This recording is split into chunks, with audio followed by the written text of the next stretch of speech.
3권 강의 두 번째 시간입니다. 소망을 읽다. 가난한 가정에서 함께 자란 형제가 있었습니다.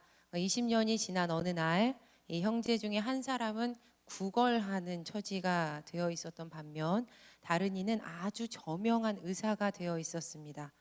어떻게 한 가정에서 이렇게 다른 결과가 나올 수 있었던 걸까? 이 일을 신기하게 생각했던 한 교육학자가요, 두 사람을 만나고자 방문을 합니다.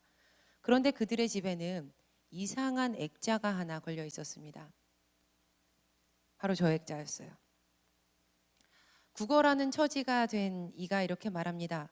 선생님, 저는 늘 이 액자를 보며 자랐습니다. Hope is nowhere. 소망은 어디에도 없다. 그러니 제가 무슨 소망을 품고 살 수 있었겠습니까? 그는 이 문장을 마음에 품고 무려 20년이 넘는 긴 시간 동안 삶을 비관하면서 살았던 겁니다.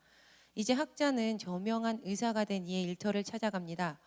혹시 집에 걸려있는 액자를 아십니까? 네, 알다마다요. Hope is now here. 네, 잘못됐죠? now가 떨어지고 here가 떨어져야 되죠. Hope is, 앞에 걸로 보여주세요. 예, 이거죠.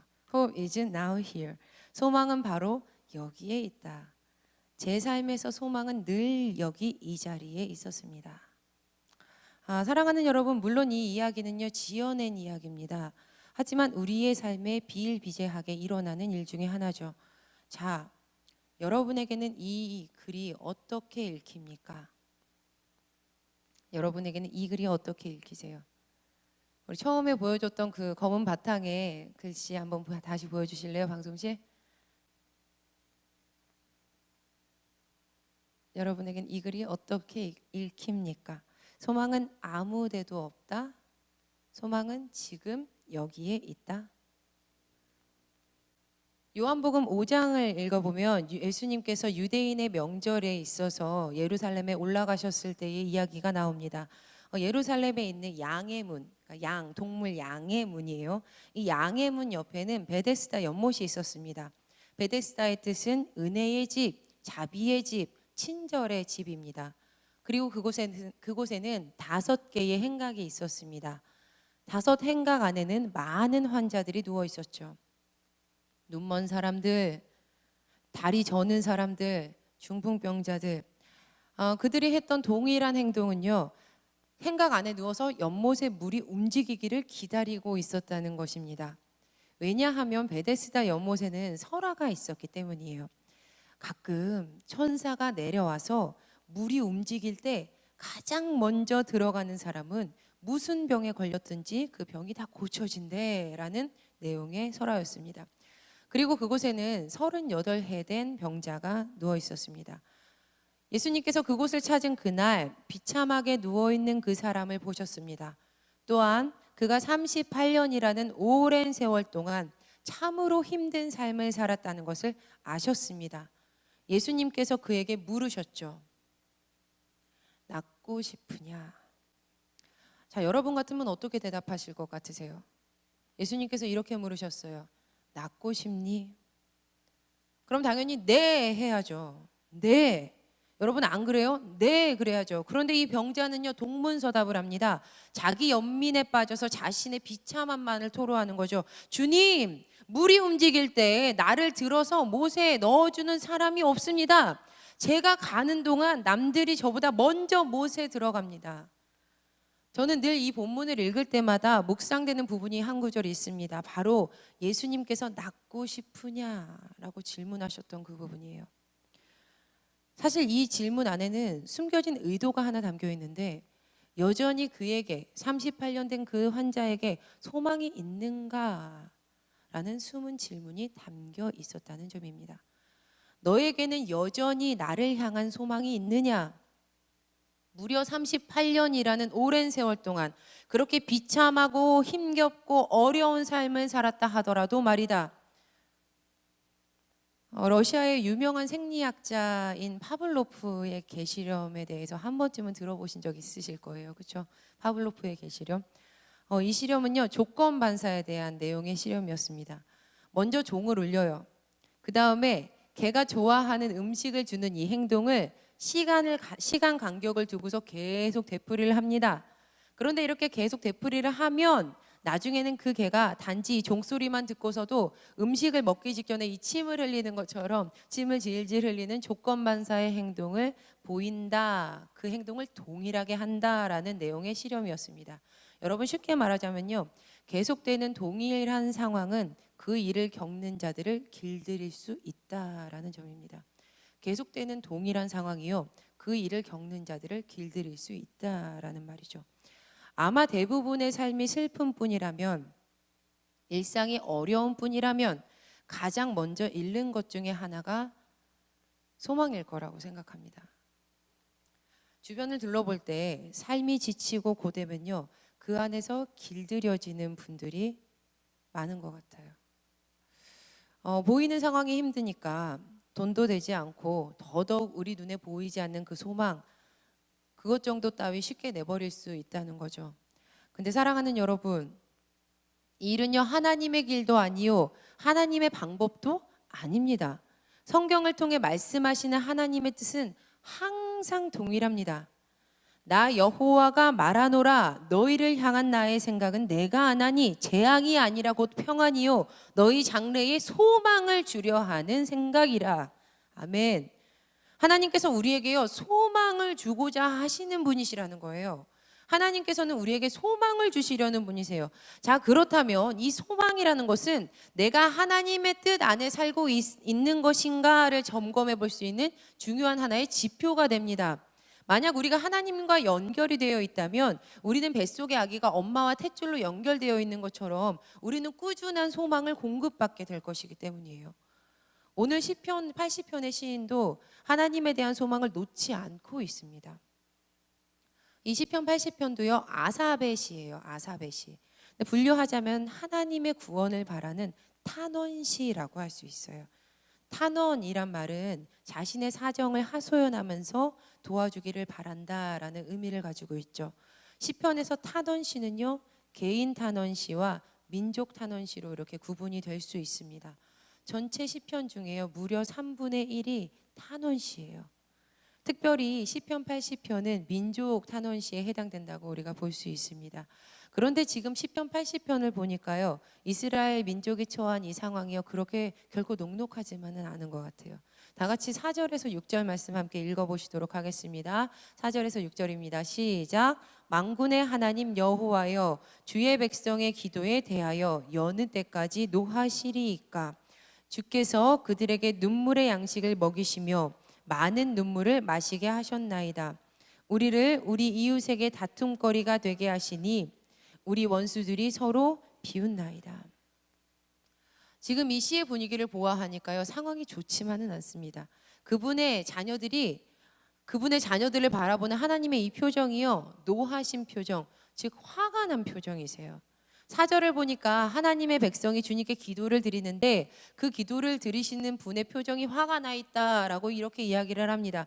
심지어 5절을 보니까요 하나님께서 그들에게 눈물의 밭과 눈물 한 사발을 먹이고 마시게 하셨다라고 이야기가 되어 있어요. 한글 성경에서는 5절을 단순히 그냥 과거형으로 먹이셨다, 마시게 하셨다라고 해석을 하고 있습니다. 그런데 이것을 NIV 성경으로 보게 되면 과거에서부터 지금까지 계속해서 먹여왔고 과거부터 지금까지 쭉 마시게 하셨다라는 의미가 이 안에 담겨 있어요. 세번역 성경으로 5절을 보면요 더 와닿는 구절이 한 구절 있어요. 함께 화면 보시고 세번역 성경으로 읽어보도록 하겠습니다. 주님께서 시작. 주님께서 그들에게 눈물의 빵을 먹이시고 눈물을 물리도록 마시게 하셨습니다. 어떻게 마시게 하셨다고요? 물리도록 마시게 하셨대요. 그들에게 이 모든 일들이요 물리도록 지겹고 정말 물릴 정도로 힘든 괴롭힘이었던 겁니다. 그런데 그들에게 왜 이런 일이 일어났을까? 시편 80편을 쭉 읽다 보면요 그 이유가 이 80편 안에 언급된 구절들은 사실 없어요. 하지만 우리는 지금 이미 일어난 역사의 이 밖에서 이 말씀을 읽고 있죠. 그래서 우리에게는 잘 알려진 성경 지식이 있어요. 자, 여러분, 이스라엘 민족이 왜 고난 받았죠? 왜구나. 예, 맞아요. 바로 하나님을 떠난 그들의 탐욕과 반항, 배반, 거짓 때문이었습니다. 그들 스스로가 자초한 괴로움이었던 거죠. 광야에서요, 오랜 시간 이스라엘이 겪었던 그 고난들, 수많은 빼앗김, 물릴 정도로 그들을 따라다녔던 그 고난은요, 그들 스스로가 만든 일이었어요. 그런데 안타깝게도 그들의 괴로움은요, 여기서 그치질 않아요. 6절 말씀 보니까 하나님의 자녀라고 불리는 이들이 이웃에게 시비거리가 되고 다툼거리가 되더니 끝내 비웃음까지 당하게 되었다라는 것을 알 수 있습니다. 당시 사회에서 수치를 당한다는 일은 참 괴로운 일 중에 한 가지였습니다. 지금 우리 또한 체면 문화를 가지고 있죠. 그래서 이 일이 얼마나 수치스러운 일인지 이해하기가 좀 쉬울 것 같아요. 그런데 처음부터 이스라엘 민족의 처지가 그런 처지는 아니었습니다. 그들은 참 존귀했었어요. 어떤 상황을 맞이하고 있었을까? 그들의 처지가 어떠했을까? 우리 8절부터 11절 말씀 함께 읽어보실까요? 시작. 주께서 한 포도나무를 애굽에서 가져다가 민족들을 쫓아내시고 그것을 심으셨나이다. 주께서 그 앞서 가꾸셨으므로 그 뿌리가 깊이 박혀서 땅에 가득하며 그 그늘이 산들을 가리고 그 가지는 하나님의 백향목 같으며 그 가지가 바닥까지 뻗고 넝쿨이 강까지 미쳤거늘. 여기서 8절의 포도나무는 이스라엘을 비유하는데 그 포도나무가요, 애굽에서부터 가져와서 심은 나무라는 거예요. 즉 애굽에서부터 430년 동안 노예 생활을 했던 이스라엘이 하나님의 은혜로 출애굽을 하게 되었다는 것이죠. 하나님께서는요, 그 포도나무를 옮겨 심어서 잘 가꿔 주셨어요. 그러자 뿌리가 아주 깊게 자라서 온 땅에 가득했고 그늘이 산을 가릴 정도로, 그 그늘이 산을 가렸다는 거예요. 그 정도로 성장하게 됐다는 겁니다. 심지어 그 가지가요, 하나님의 백향목 같이 아름다웠대요. 가지는 바닥까지 다 뻗었대요. 넝쿨이 강까지 미쳤다는 거예요. 여러분, 하지만 곧 모든 담이 헐어졌어요. 모든 포도나무의 열매도 빼앗겨요. 숲속의 멧돼지들이 마구 집어먹었고 들짐승도 모든 열매를 다 따먹었다라고 시인이 고백합니다. 지금 이스라엘의 모든 상황과 환경은요, 온 몸이 꽁꽁 막혀서 막혀진 틀 안에 갇혀서 묶여 있는 것 같아요. 벗어날 수가 없는 것 같죠. 자, 그렇다면 그들은 어떻게 해야 할까요? 포기해야 할까요? 그냥 절망하고 생을 마칠까요? 아니요. 이스라엘 속담에 이런 말이 있습니다. 동서남북이 막히면 하늘을 봐라. 동서남북이 막히면 하늘을 봐라. 소망이 있다는 겁니다.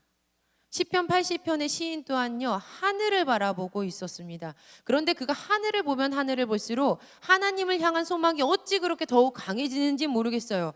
그래서 하나님을 향해서 사정을 호소하면서 막 하소연하면서 도와주세요 라고 말하는 그 외침이 더욱더 강렬해집니다. 시편 80편에는요, 후렴구처럼 계속되는 그 소망을 담은 기도의 구절이 반복되는 구절이 있어요. 바로 3절, 7절, 19절 말씀이에요. 우리 한꺼번에 다시 한번 화면을 통해서 한번 보실게요. 3절, 7절, 19절입니다. 함께 읽어보겠습니다. 3절 먼저 읽습니다. 시작.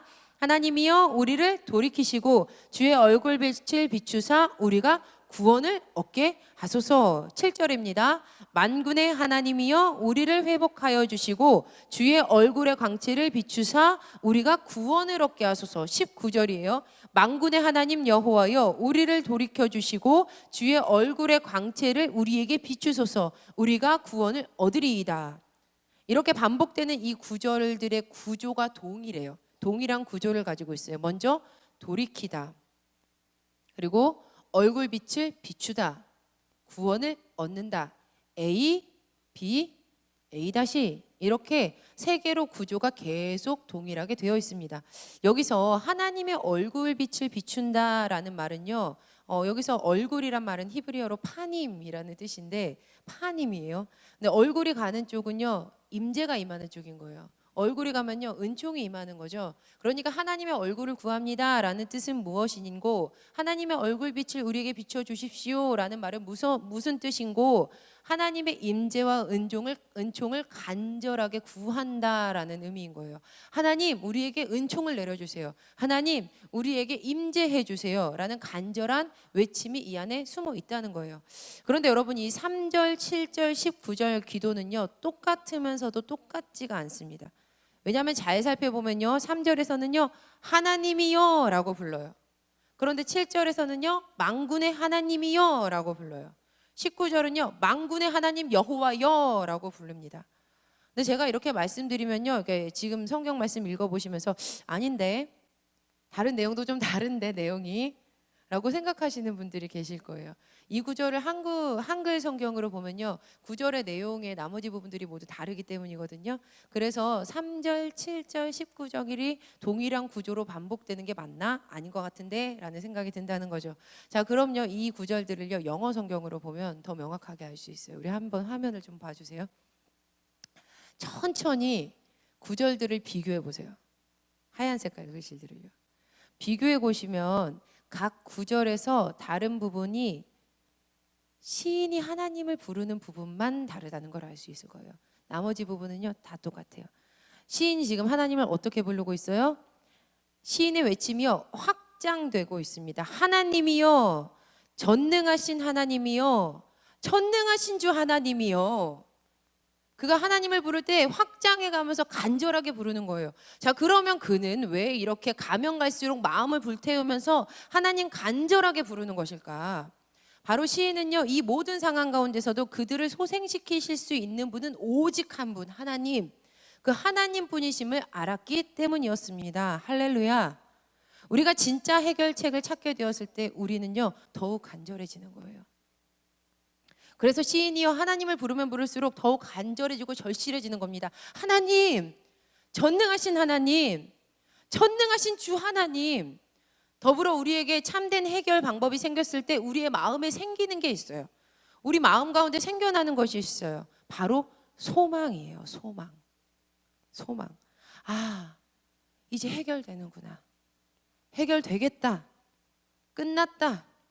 당연히 시인에게도 이 간절한 소망이 생겼을 겁니다.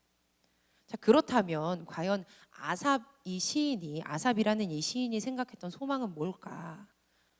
이 아삽이 도대체 무슨 소망을 품고 이렇게 하나님을 간절하게 부른 걸까? 우리가 어떤 사람의 어떤 이의 사상을 알고자 했을 때요, 사용하는 방법 중에 한 가지가 그 사람의 저작을 읽는 거예요, 그렇죠? 책을 읽는 거죠. 신약의 서신들 중에 이거는 바울의 서신이다, 이건 바울의 서신이 아니다라고 판명하는 기준 중에 한 가지가 그의 필체랑 사용했던 단어들의 비교 분석이거든요. 현대에서도요, 우리가 무언가를 수사를 할 때 그 사람의 필체와 글, 그리고 사상, 사용했던 단어들의 변화되는 것들, 이런 것들을 좀 살펴봅니다.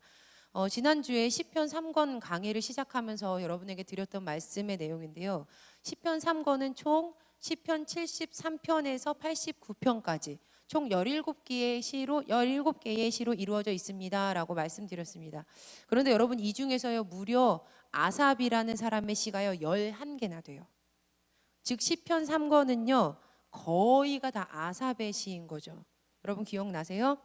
네. 그러면 시편 3권에서 소망이라는 단어가 어디에 쓰이는가 한번 살펴보면요 되게 재밌어요.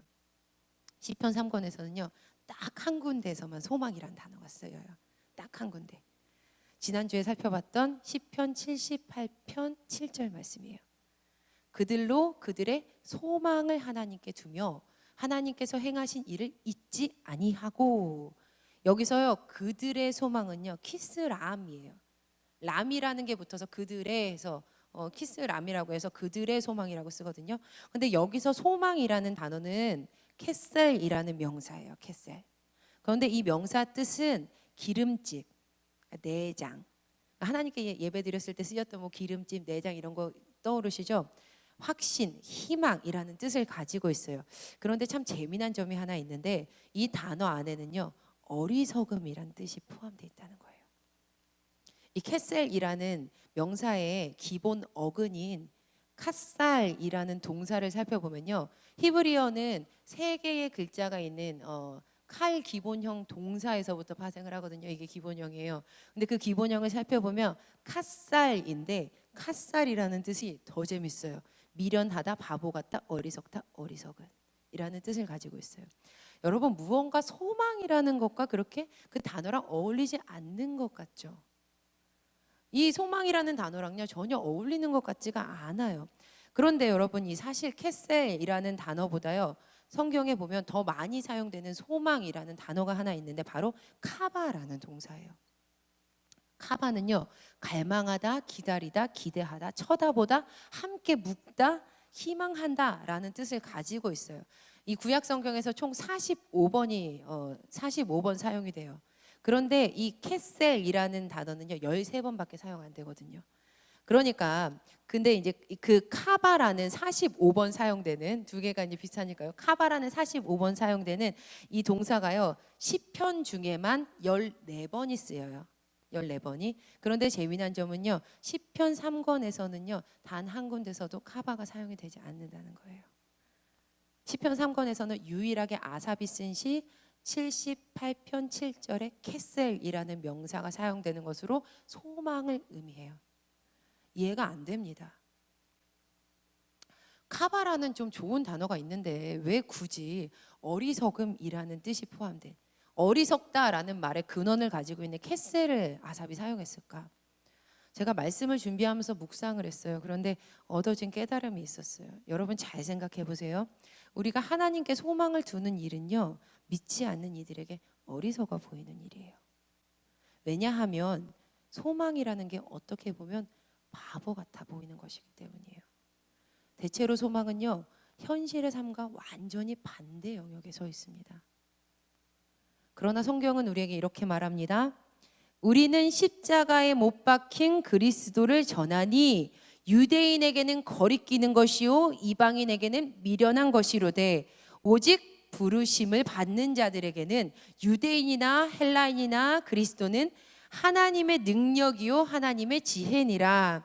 할렐루야. 여러분, 십자가는요 완전한 죽음이었죠. 저주였어요. 그 당시 로마에서 가장 극악무도한 사형 도구였어요. 모든 것이 다 끝난 것 같았단 말이죠. 그렇기 때문에 소망이 없는 거였어요. 그냥 죽음뿐이었어요. 어떤 이에게는 거리껴지고 미련했죠. 하지만 끝내 죽음이 어떻게 됐습니까? 생명이 되었습니다. 십자가에 못 박혔던 예수 그리스도가 우리에게 새 생명을 주시는 하나님의 능력이고 지혜였다는 말이에요. 소망할 수 없는 상황 가운데 소망할 수 있는 것 이상으로 부어주신 하나님의 은혜였습니다. 할렐루야. 아삽이 품었던 소망이 바로 그런 소망이었던 거예요. 아무리 현실이 어려워도, 아무리 상황이 좋지 않아도, 멸망해도, 파멸해도, 망가져도, 그래도 소망 품는 것이 정말 바보 같아 보여도, 어리석어 보여도, 그런다 할지라도, 심지어 지금 이스라엘이 하나님께 혼나고 있는 상황이라 해도, 하나님이 나를 볼 때 화난 표정으로 바라본다 할지라도 그 하나님의 능력을 의지하는 그 마음, 하나님 우리 돌이켜주세요, 우리 하나님 얼굴 광채 비춰주세요. 그러면 우리가 구원을 받게 될 것입니다. 시인은요 시편 80편을 마치면서요 그 정점에 소망의 정점을 찍어버립니다. 우리 18편이에요. 같이 한번 읽어보실까요? 시작. 그리하시면 우리가 주에게서 물러가지 아니하오리니 우리를 소생하게 하소서. 우리가 주의 이름을 부르리이다. 우리를 소생하게 하소서. 우리를 소생하게 하소서. 우리를 소생하게 하소서. 여러분 18절에 소생하게 하소서라는 부분을 읽을 때 에스겔 골짜기에 소생한 마른 뼈가 생각났습니다. 주님께서 권능으로 에스겔을 붙잡으세요. 에스겔을 사로잡으셔가지고요 주님의 영이 에스겔을 데리고 나가서 골짜기 한가운데 내려놓습니다. 그런데 그곳에는요 뼈들이 가득히 있었어요. 하나님께서 에스겔을 데리고 그 뼈들이 널려있는 사방을 다 다니게 하세요. 보게 하시는 거죠. 봐라.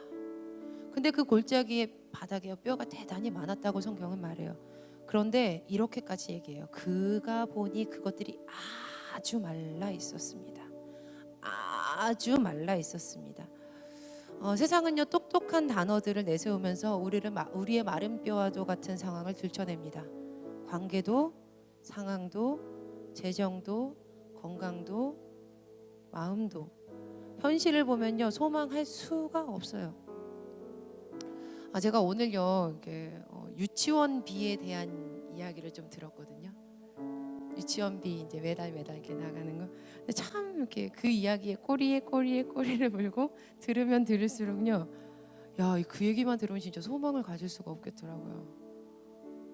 그런데 여러분 이뿐만이 아닐 거예요. 너 하나님 앞에서 죄인이잖아. 잘하는 것도 없잖아. 가진 것도 없잖아. 능력도 없잖아. 돈도 없고 스펙도 없고 가문도 그 정도고 머리도 나쁘고 상황도 나쁘고 뭐 하나 제대로 된 거 하나도 없네. 우리는요 눈물의 빵과 눈물 한 사발 마신 이스라엘의 이 마음이 이해가 돼요. 살펴보니까요 우리의 삶은요 아주 말라버린 뼈가 가득합니다. 그러나 하나님께서는요 에스겔에게 일부러 그 모습을 다 보여주세요. 봐라. 그리고 하나님께서 에스겔에게 물으시죠. 사람아, 이 뼈들이 살아날 수 있겠느냐? 에스겔이 대답합니다. 주 하나님, 주님께서는 아십니다. 곧 하나님의 생기가 그들 속에 들어가고 그 뼈들이 살아나 제 발로 일어나 서는데 엄청나게 큰 군대가 됩니다. 그때에 그가 내게 말씀하셨다. 사람아, 이 뼈들이 바로 이스라엘 온 족속이다. 그들이 말하기를 우리의 뼈가 말랐고 우리의 희망도 사라졌으니 우리는 망했다 한다. 여러분, 그들의 입술에 뱉은 대로 그들이 정말 망했습니까? 그들이 정말 끝났어요? 죽었어요? 아니죠. 아주 마른 뼈가 생기가 되어서 큰 군대가 됩니다. 아무리 포도나무의 열매를 빼앗겼다 해도 하나님의 환한 얼굴을 마주한다 해도 오늘 아삽은요 20편 80편에서 하나님께만 소망을 두고 외칩니다. 하나님, 우리를 돌이켜주세요. 그 얼굴 광채를 우리에게 비춰주세요. 구원을 얻게 해주세요. 그리하면 우리가 소생하게 될 것입니다. 자, 사랑하는 여러분, 설교 처음에 보았던 이 문장 기억나시나요? 이제 여러분은 어떻게 읽으시겠습니까? 여러분 어떻게 읽으세요? 소망이 여기 없다? 소망은 아무 데도 없다? 소망이 여기 있습니다. 지금 여기 있어요. 여러분, 소망의 근원은요 사람이 아니에요. 그러니까 하나님이시니까 그분 의지했을 때 우리는 지금까지와는 이것을 다르게 읽을 수 있는 거예요. 하나님, 소망이 여기 있군요. 바라기는 여러분의 인생 가운데 소망을 읽는, 하나님 안에서 소망을 읽는 저와 여러분이 되기를 간절히 소망합니다. 우리 다 같이 찬양하시면서 기도의 자리로 나아가도록 하시겠습니다. 전능하신 나의 주 하나님, 능치 못하실 일 전혀 없으십니다. 주의 말씀 의지하여 오늘도 제가 나갑니다. 주여, 소망을 주시고 그 소망을 이루셔서 생기를 허락하여 주시는 하나님을 만나게 하여 주시옵소서. 우리 같이 찬양